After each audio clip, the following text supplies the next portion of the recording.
Сәлем достар, бүгін біз 250-ші форумының декларациясын жібереміз. Таможенный налогты басып, налогообложаемый басасыздар.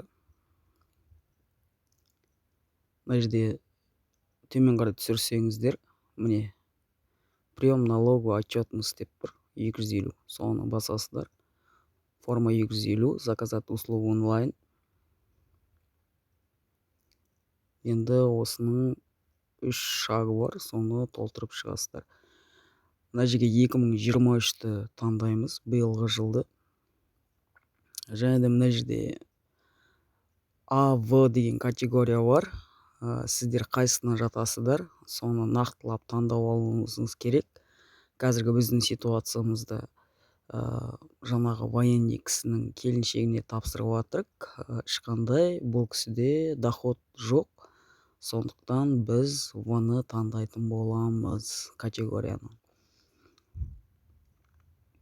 Енді мына жерге 2022-ні жазатын боламыз. Потому что уже 2023-ке 2022-нің жылғы бір жылдықты тапсыратын боламыз. Төменгі жақта телефон номеріңіз, почтаңыз барлығы жазылып тұрады. Мына жерде первоначально бірінші рет тапсырайын деп отқасын. Первоначально таңдаймыз. Резидент, не резидент. Резидент Қазақстан. Бізде РК. Сондықтан галочка тұр. Егер сіздерде машина болса, осы жыл алған, я болмаса недвижимость, қандай да бір сіздерде имущество болса, солар таңдап шықсаңыз болады. Енді согласие береміз біз. Ешқандай машина үй алмадық, сондықтан осылай жіберетін боламыз. Енді біздің ситуациямызда Ақтөбені теретін боламыз қазір таңдап.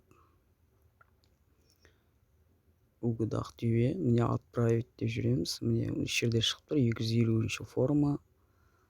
Декларация да деп келісеміз. Енді эрсамен қол қойып жібереміз.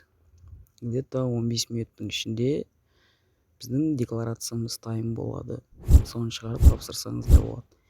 Егер мен каналымда қандай да бір пайдалы ақпарат алып жатсаңыздар, лайк, комментария, подписка жасап кетсеңіздер болады. Алдағы уақытта өте жақсы пайдалы ақпараттар шығарып отыратын болам. Міне обновить статус деген бар ғой, соны обновить етіп жібересіздер. Где-то 15 минуттың ішінде декларацияңыз дайын болады.